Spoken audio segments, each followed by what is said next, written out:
Okay, so we're going to get started. Thank you all for sticking around. I know it's the end of the summit. There's plenty of seating that is not behind posts. So if you want to be able to see, don't be shy and move in so you're not blocked by any of the posts. So nice to see so many people here. My name is Jed Sandwal. I run open data programs at AWS.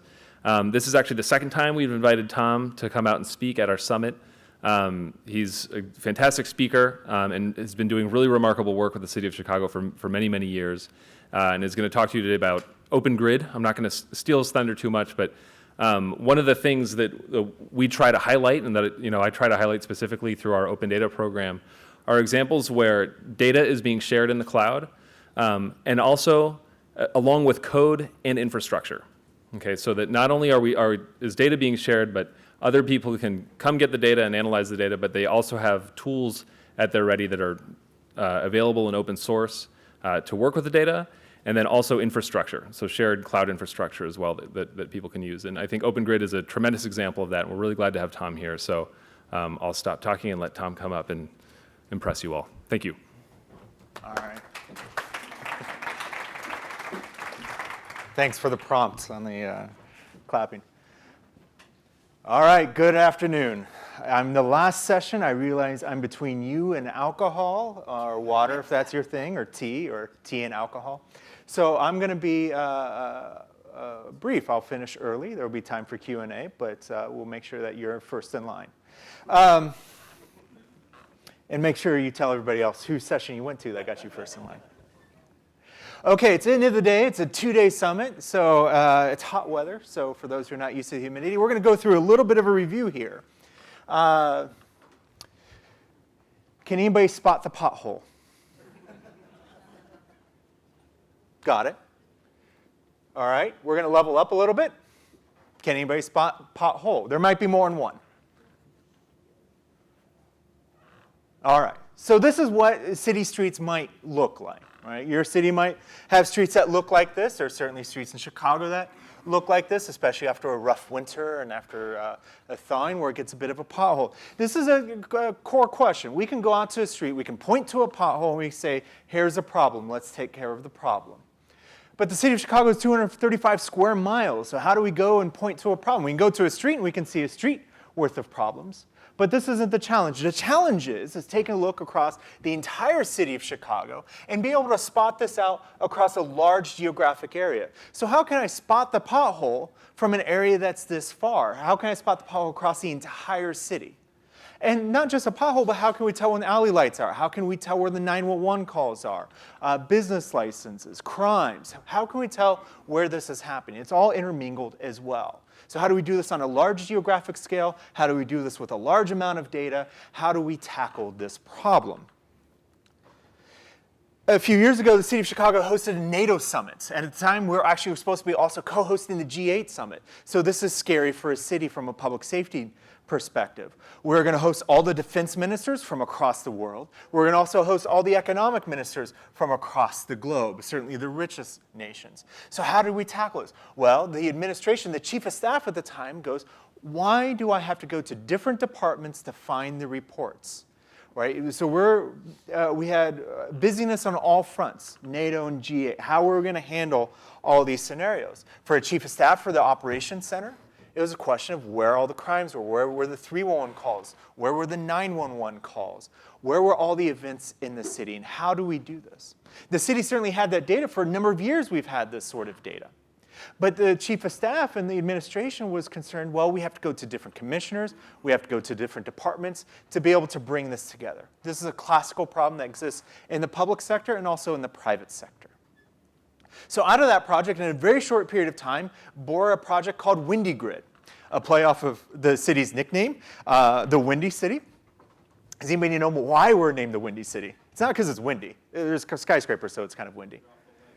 Not even off the lake, because we blew hot air about ourselves during the World's Fair. It was the Windy City. There was so much hot air. And so, and then the grid, because we're a very grid-based infrastructure. The only reason the city of Chicago is even a grid-based infrastructure is because the city burnt down. We used to look like New York. We used to look like London. We didn't have alleyways. The city burnt down. We built up in a nice uniform grid, and we're able to rebuild the city, and so we have WindyGrid, this platform which we're able to bring together data from across all systems. This was an internal project for a number of years. This was 4 or 5 years, 5 years ago now since we did this project. But it was only an internal project that we were using for public safety purposes. So we use it for safety purposes, not only just the NATO Summit and the G8 Summit, but for things like parades. This is St. Patrick's Day Parade, which is one of your largest St. Patrick's Day Parade you're going to have outside of Boston. Right? We have a number of festivals and parades. For those who are in cold climate, you know that as soon as summer comes around, you're going to spend all your time outside. And certainly in Chicago, we do. At parades and festivals, every single neighborhood has their own event. And so we use this program for purposes like this, to monitor events along a parade route, for large festivals, for anything that was of note where we needed to get our arms around it. But we realized that this was also useful for the public as well, not just for our internal purposes, but also for the public. And so we, with support from the Bloomberg Philanthropies, built out something called OpenGrid. OpenGrid is a re-engineering of the original WindyGrid platform, that platform which we're using to monitor events across the city of Chicago. And it's built using completely open source technologies. All the programming, we did away with anything that was proprietary and simply did open source technologies. And what this allows you to do is allows even you, a resident, a citizen, somebody who doesn't even live in Chicago, to explore what's happening throughout the entire city, both on your desktop and tablet. And we released this program as an open source piece of code as well. And I'm going to dive into all of these today. So when it comes to OpenGrid, this is what it looks like. This is what you go to. And this is also what it looks like internally, but we just have more data sources internally. We can pull up data. We can search for data. We can further filter upon it. We can make heat maps if we wanted to. We can export it into Excel.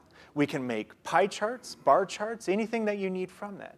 What it allows you to do is explore what's happening around you. Here, we're showing something around downtown Chicago, but you can actually take out your phone and you can draw a shape on your map and say, just show me things that are happening within this area. You can choose neighborhoods if you just want to explore a particular neighborhood or zip code. You can explore what's happening around you by using the GPS on your phone and say, show what's happening around me. And it will use your GPS location to show you the events, 311 calls, business permits, crimes, again, all that's happening around you, the weather that's happening around you. So this is the program that we use both internally and externally to be able to understand what's happening around you. The real difference here is just simply the data that you have access to. If you go to opengrid.io, you can actually use this application for the city of Chicago. And we're using data from the Open Data Portal. Again, I'll get to in a moment. Internally, we use it, but we have more data sources, such as 911 calls and various different emergency calls, location of all of our vehicles updated in real time. So this allows us to truly explore what's happening throughout the city. And again, you can pull this up right now. And it's an open source piece of code. It's an open source piece of software. And at City of Chicago, my team, we're big believers in open source for a number of different reasons.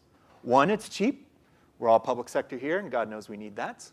So now no longer do we have to think about how much is this software going to cost to maintain in terms of licensing for the next 10 years. We can think about how we can use those costs, hopefully for people, to be able to build out this platform, to be able to build out this code. We've been quite successful in engaging developers to help them contribute to this program as well. We've had developers who took a look at OpenGrid and said, you know what, I noticed a bug. Here's a patch. Here's a fix. Developers look at OpenGrid and say, you know what, there's a feature that might make more sense. Have you guys thought about this? And we have developers actively working on that right now as well. So this becomes a community project, and a community project that we're going to continue to capitalize upon in the future. I'm also a big fan of open source technologies because it's what developers like to learn in. It's what they use today. The way that developers work today and the way I work today within data science and web development is if I want to try out a new technology, I don't have to think about buying a license to play with it. The new cutting edge stuff is being done using open source technologies because a developer can just simply download the code if they need to, download what they need to, and just play with it over a weekend. to do a small pet project to see if we can get this running? How can I make a map that is kind of interesting and interact with? Well, you don't have to think about procuring that software. You don't have to think about buying that and expending it for a number of years.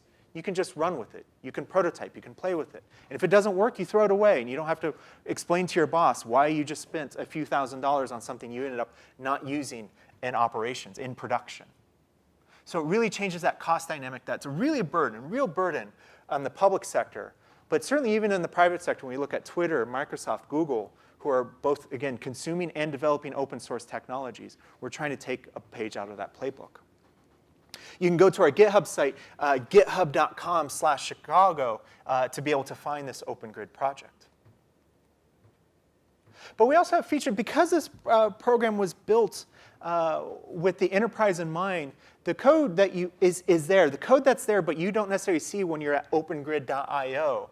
It has other things, such as allowing users to save queries. If I executed a query and I say, hey, that's quite useful, I want to come back and use that again, you can save that.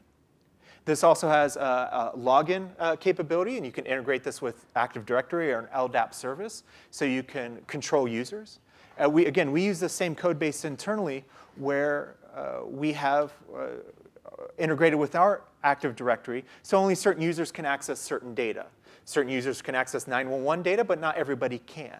This is quite key for us, but also potentially key for anybody else.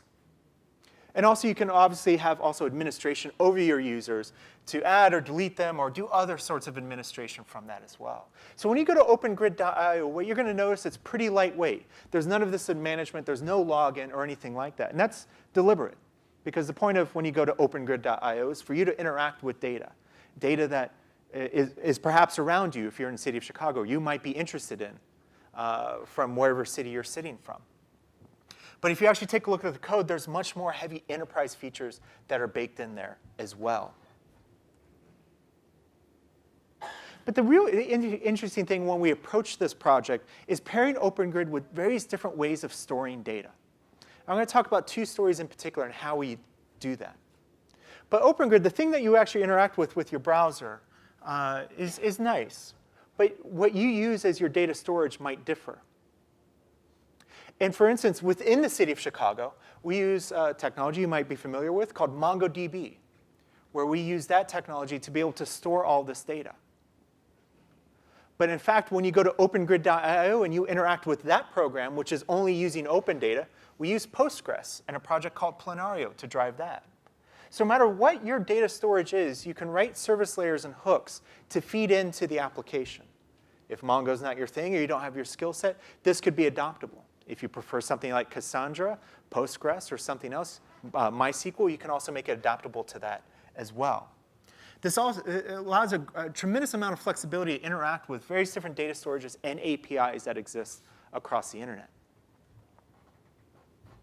And I mentioned before, this whole entire project started because of a project called WindyGrid, this internal project that we had to monitor what was happening in the city of Chicago. That project still remains today. But OpenGrid now is built on, WindyGrid is now built on OpenGrid. Where OpenGrid, that open source technology that you can go and you can see, you can touch, you can download, is the same code that's running our internal application, which is driving some of our emergency operations today, and even non-emergency operations that you see today. Anytime that you need to see what's happening in the city of Chicago, this is a potential solution. But what's different that we use internally is that we use Mongo as our data storage. Because everything is on site. For at least our internal version, everything is on site. And so we have that running across a number of compute nodes where we're able to quickly and efficiently retrieve data. But that's just one flavor. It allows us to store all this data into a JSON-like document if you've dealt with Mongo in the past. But a number of us here, I'm willing to bet, have some sort of open data portal. And 10 to 1, most likely that open data portal is either going to be a Socrata solution or a CCAN solution. So back in 2011, when the mayor came into office, he appointed a chief data officer. The city of Chicago was the first to have a municipality to have a chief data officer. And we expanded our open data portal dramatically to include things such as 311 calls, crimes, business permits, business licenses, the conditions at our beaches using real-time sensors. All this data is available online at data.cityofchicago.org. But the problem with open data, in terms of how it's approached by vendors like CCAN and Socrata, it's rather technical. You can go there and you can get access to raw data, which is fantastic for some, but not for all, certainly not for all. So when we approached this project, we said, you know what, we want to make this open data more accessible. We had this project called WindyGrid and OpenGrid, which allows us to see data in real time. And so what we did is we wrote a connector between our OpenGrid platform and the Open Data Portal. We partnered with the University of Chicago to build out a project called Planaria. And Planaria aggregates open data from open data portals, from Socrata and from CCAN data portals. You simply go to, if you have a latitude and longitude in your data set, you go to this website, planario.io, and you say, well, grab this data from my Socrata portal. You tell it which column is your date time column, you tell it which one is your latitude and longitude column, and it pulls that information in. So now the data is sitting in Planario. And the magic about Planario is it organizes data to make it more readily available. When you go to open data portals, you have one data set, and then you have another data set, and yet you have another data set. Well, Planario is a data storage that brings it all together. This is an open source project as well. Again, in Chicago, we're very big about open source. So it brings that data together as well, does some organization, kind of an inside-out Kimball model that stores that information and makes it available and callable through an API. So you can bring out that data. So it's through this that we leverage and we layer on top of OpenGrid to make it available at opengrid.io. So the data you see at opengrid.io, you can get access to the raw data from our data portal. We're building on top of our open data initiatives, not competing with it, but building on top of it. And if you're somebody who just wants to see what's happening in your neighborhood, I go down to a park. How much crime has been around this park?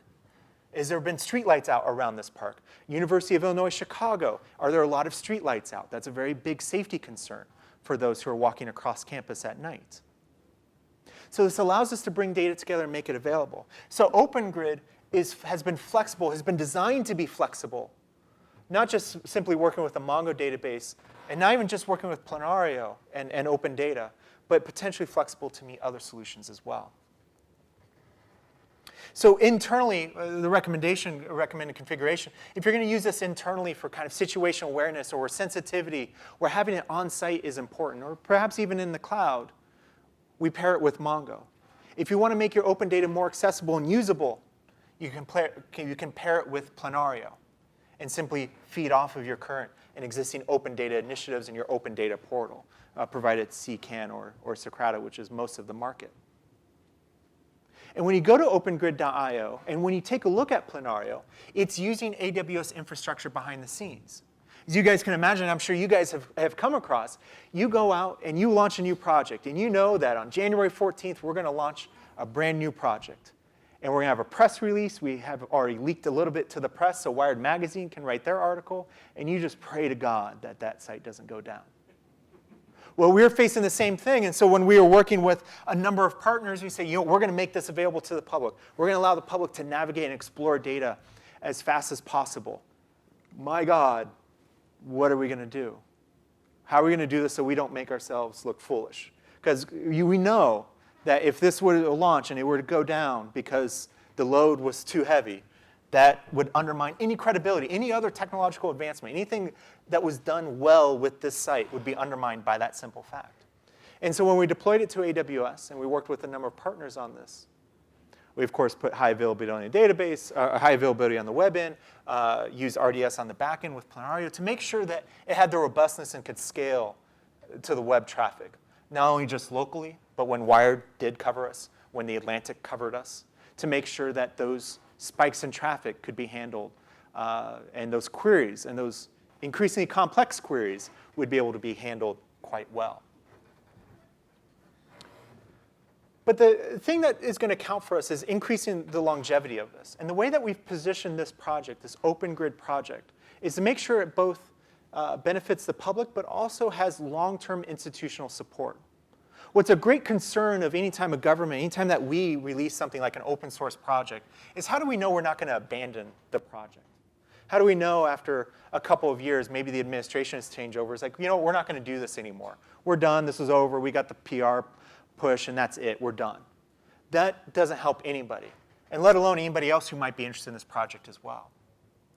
So the way we've pivoted this project is to make sure that OpenGrid was something that the city of Chicago relied upon, that we actually rely upon this project. It's not an external thing that we pushed out and it's there, it's done, we got the website and it's over with, but we have to rely upon it as well. That creates the enduring longevity that we need for these projects. So when somebody contributes to OpenGrid, not only are they contributing to what's happening to the public and the website that you see in the source code that you can download, but you're also contributing to WindyGrid itself, our internal project. When the city of Chicago, 90% of our work when it comes to working on WindyGrid is actually working on the OpenGrid source code, knowing that when we make that contribution to OpenGrid, it immediately comes back to us as well. So our code base, our emergency operations center, and for those who aren't cities or have or worked with these sort of things, those TV-like rooms where you have multiple monitors up and running, and during courses of events, we have WindyGrid up and running. Well, that code base that's driving that is open source, which means we need to make sure that code works. We need to make sure that this project stays around, or we're going to severely undermine our public safety operations. We were fortunate a few years ago, just a year ago actually, it seems so much longer than that. In 2015, the city of Chicago applied for, and we won the prize, gratefully, around City on a Cloud, around this idea of how do we take technology, cloud-based technology, improve our cities. And so we pitched this OpenGrid idea and said, you know what, this is a way that we think we can benefit others. And we were fortunate enough to come away with a prize on that, $50,000 of AWS time, which is going to be running and is running our OpenGrid platform. So it's, again, out there in the cloud, so it has that resiliency. But it's also, of course, provided us a lever to experiment more with how we're able to leverage those cloud services to get done. So this is, of course, if you're going to go speak at somebody's conference and they give you a lot of money for a prize, you got to call them out. And so that service is that.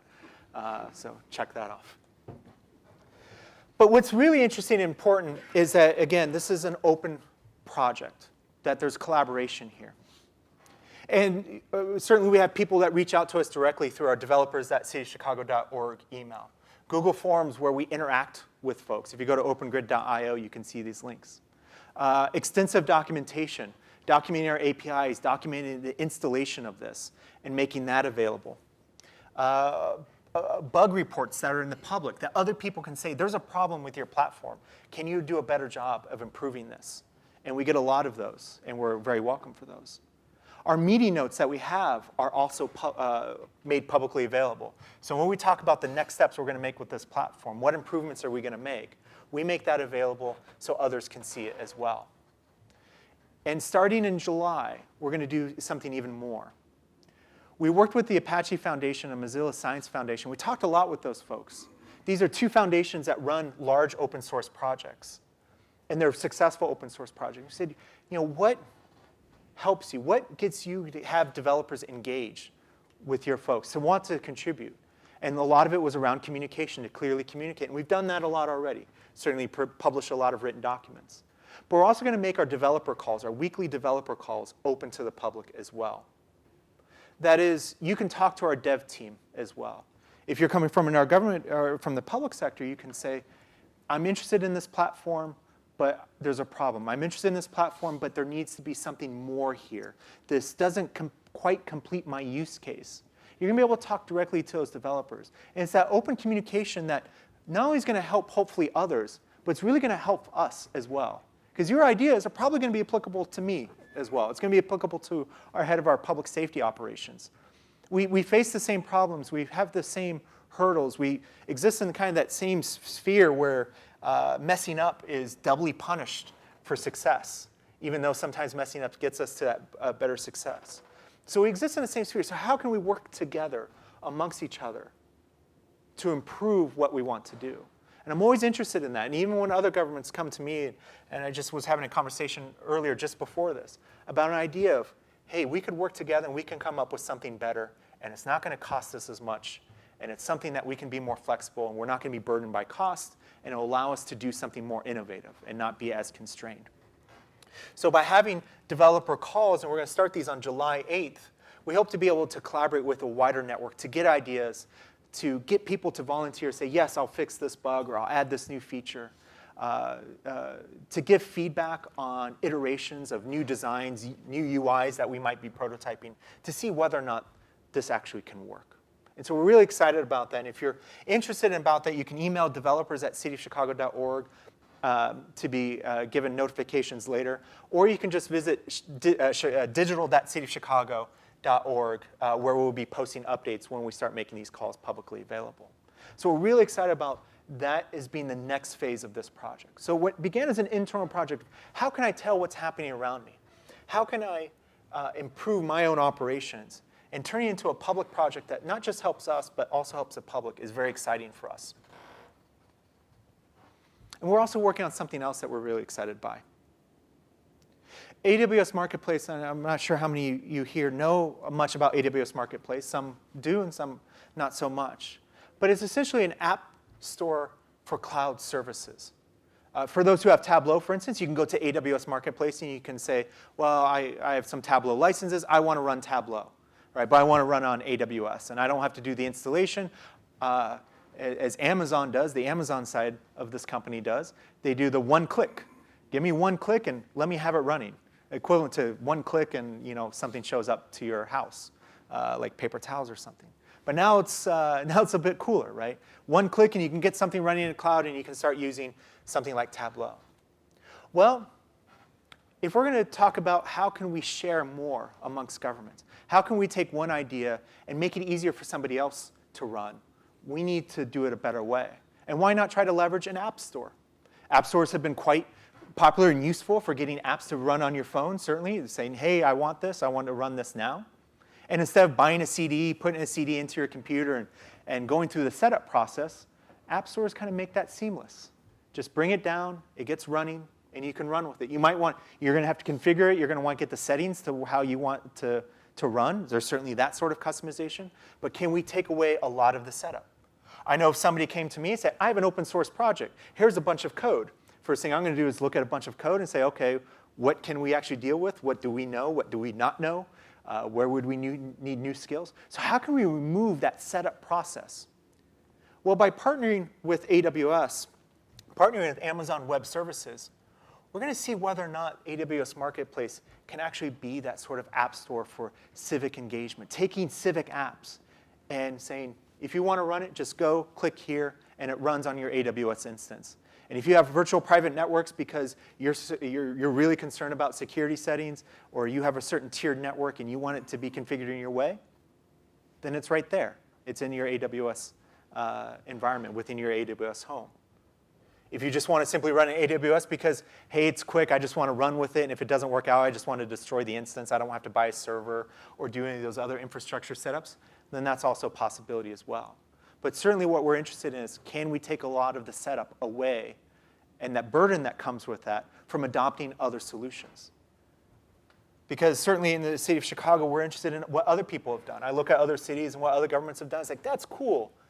I want to do that. Not something like that. I just want to do that. Can you give that to me so I don't have to think about it too much and so I can focus on another project?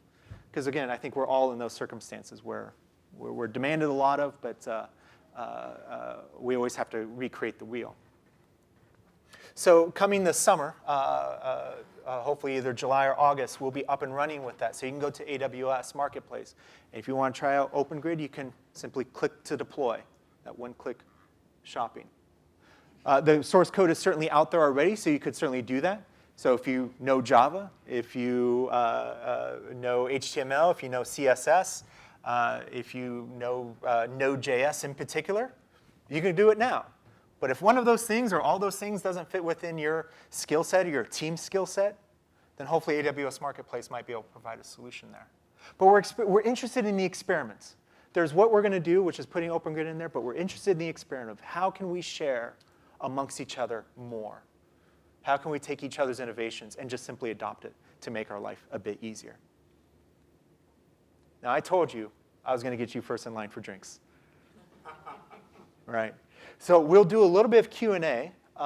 We have a microphone up here. So if anybody has questions, I'll be happy to answer those. But that's all I have today for prepared remarks. I don't know if I'll need this because my voice can be quite loud. So this is great. I'm curious if you've reached out to any of the smaller municipalities in Illinois, because, again, this is great if you've got infrastructure up the rear, that's great. Yeah. But if I'm out in a farm or I'm in a more rural area, I see AWS again as a great idea, like you said. Infrastructure, I don't have to worry about it. However, can OpenGrid, is it too customized that it would not work in a locality, municipality that's smaller than the city of Chicago? So there's kind of two answers, and I think there's kind of two divisions of this, is whether or not you want to kind of use this internally as a big thing, or if you want to even just leverage open data and just make that more accessible. I'm going to start with the open data side as well, because something that we see with open data is a lot of municipalities have it. So you mentioned smaller towns, perhaps in Chicago, Rockford, Illinois, Springfield, Urbana-Champaign. All these cities have open data portals, and they've made information available. A number have some 311 requests or business licenses or something like that. So that's certainly possible. No, it's not too customizable, so it can't fit those scenarios. I'll caveat that where the internal version of those projects, I'm not sure if it's a right fit, because I'm not sure if they have enough information or as expansive enough operations where they require that. City of Chicago has 33 different departments. Everybody has their own different thing. In smaller towns and smaller cities, there might be one or two really, there might be a Department of Public Works, and they basically have everything that's worthwhile. But have you had any talks with smaller municipalities? We have. Yeah, absolutely we have, especially around the open data context, because that's where probably the biggest win is early on.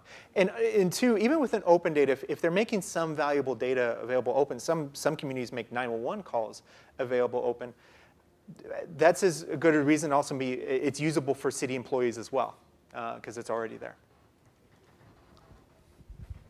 This was a great session. I'm Mark Richardson. I'm an open data advocate in the city of Toronto, and I've been cyber stalking you on Twitter for the last 2 days.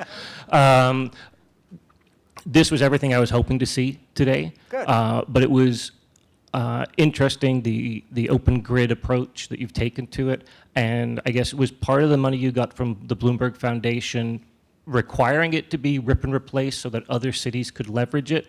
And then the second part of the question is, with relation to the White House Police Data Initiative or any fire and EMS stuff that you do within the city of Chicago, any stories you can tell about those things? Certainly. So with the Bloomberg Philanthropies came out of the Mayor's Challenge, and so we went to them and pitched them this idea of, can we create a platform not only just for us, so not just funding an IT project for us, but also make it replicable to other places. And there's a few different reasons why we like doing that. It's a good exercise. One is if it can be replicated elsewhere fairly seamlessly, probably means we've done a good job architecturally in designing the program in the first place. So if we have to rip it out and we have to reinstall it, then it's good shape. How many people have applications here where you could not rip the thing out? You can't change a thing on your application because you don't know what the hell's going to happen when it does. And so that's what we're trying to avoid, is if we know it can be deployed elsewhere, then we know that we have enough self-confidence in this application. It requires documentation. It requires some innovation in terms of thinking about that thoroughly. Two is that there's a lot of demand around that these days. I'm a chair of the Civic Analytics Network based out of Harvard's Kennedy School, where 20 cities have come together to form a peer network of CDOs. And we sit together, it's like, how can I take your idea and how might I be able to help you with one of our ideas? So I think in general, and yesterday there was a gentleman from Department of Interior who was talking about how can we reduce duplication of what we do. And so there's a tremendous amount of interest, both just as a good form of practice of what we do, and then also just how can we share ideas is very key. And so Bloomberg was very keen on funding an idea that could be replicated elsewhere. And OpenGrid is only one of our few open source projects that we have. For anybody who uses R, we have a package called R Socrata, which allows you to basically copy and paste code from a Socrata data portal, and it pulls it down into R. Or you can show every single data set that's on a particular data portal. So we develop things like that because it's useful to us. It's probably useful to somebody else. The question when it comes to the EMS and and emergency services data. We've not made much of that public online yet. We've certainly have published crimes for a number of years now, and we've made that publicly available. But we haven't done anything else yet in the public safety space. It's a tricky time right now for us. The Department of Justice is doing an investigation. We've just had a police board, a civilian police board, made a number of recommendations. Some of them were around transparency. We have recently disbanded our current, our most recent police oversight board, and that's going to be completely redone. So transparency is a key of that. That was part of the citizen recommendations. Transparency will be a key of that, but we have to get some other things in order before we get there. For one, what is our new civilian oversight board going to look like?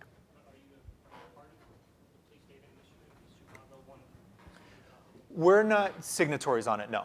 No, we're not signatories on it, though. But transparency, again, because of everything that's happening, is going to be key to this and was part of the recommendations that came to the mayor about using transparency to help help those relationships between the city of Chicago, Chicago police, and also the public. Hello, Daniel from Australia, from the tax office in Hey. Australia. Just wondering if you could briefly comment on the extensibility of the platform to deal with anonymised, non-geographical related data from other agencies, and whether you've had any discussions about extending the platform into other domains. Yeah, so right now the platform is oriented really around geographic data. It's probably the most common question we have. Our data portal alone is probably 2/3 maps and things with latitude and longitude on it. And we have fewer things that have people identifiers or something that's not. You mentioned anonymized, so I'm going to parse out a little bit to try to figure out what it exactly is. So we can have anonymized geographic data. For instance, the City of Chicago publishes on its open data portal, and I think now also available through OpenGrid, where we have West Nile tests. And so we capture mosquitoes and we show where those tests are. Well, we often set these up in people's yards because people ask, there's a lot of mosquitoes, we need to go where mosquitoes are to test them. But we don't want to publish exactly where those points are because that's somebody's home and say, hey, you know, there's potentially positive West Nile. So it falls under HIPAA. So we noise it. We noise the latitude and longitude. So we essentially anonymize it by simply saying, okay, we allow the exact location to vary by a certain amount, which can also then be displayed through OpenGrid. Does that get to your question? I was sort of more referring to, say, data that's based on, say, individuals like health. Yeah. So applicability of the whole platform to take on different data sources. So we haven't tackled that. So individuals, the question, or the follow-up was being able to tackle individuals and not so much location, so such as health, school, I think would also fall within that. No, we've not approached that. Our main vector of attack here is geographically what's happening across the city. Are you or have you considered using machine learning or any of those technologies to conduct predictive analytics based on your data? That's our next phase. That's our last phase of what we're doing with Bloomberg Philanthropies is using machine learning behind the scenes. So we're partnering up with the University of Chicago and Argonne National Laboratories. We've done a number of projects in the state of Chicago, which I've talked about, nothing at all today, but certainly in the press. We predict where to send rodent baiters because we predict where there's going to be outbreaks of rodents. We, every single day, predict the probability of a restaurant failing a food inspection, 15,000 restaurants every single day. And we dispatch our 32 food inspectors to go to the highest priority restaurants every single day. We're working on a few other projects where we're tackling the same thing. This past summer, we're predicting what E. coli levels are in Chicago's beaches, replacing a model that was previously done by USGS. So behind the scenes, we hope to use more machine learning to be able to answer those questions that we're trying to solve with our data science team. So that is the next step that we're going to try to take. I emphasize try. So you mentioned you integrate with a lot of external data sources. So do you ingest all that data and then run queries locally to connect all that data, or is it run externally? Most of it is done ingestion and ran internally. It can depend on your configuration and also amount of caching that you want to do for performance reasons. Well, let me put it this way. For our internal use, where we're using MongoDB to do it, we're ingesting. Almost all of that data is being ingested. When you go to opengrid.io, that's actually also being ingested as well. There's a few bits where you can overlay a weather map. So for instance, you can go to OpenGrid and show a map of where it's raining. And so it's like a weather overlay of where it is. Also temperatures and sea level pressure for whatever reason. That data is not being ingested. That's an API call that is just returning back an image, and we overlay the image. There's a few other things like addresses, like you can search for McDonald's, and so if you're in the city, you can say, well, I want to look at all crimes, and I want to look at McDonald's, because I feel that's relevant. That's also just a call out to a third-party service. I would like to thank you all for staying on the last session of the last day. We're still about 5 minutes early, so I hope there will be enough whiskey for you in that line. All right. Have a good day, everybody. Thank you, Tom.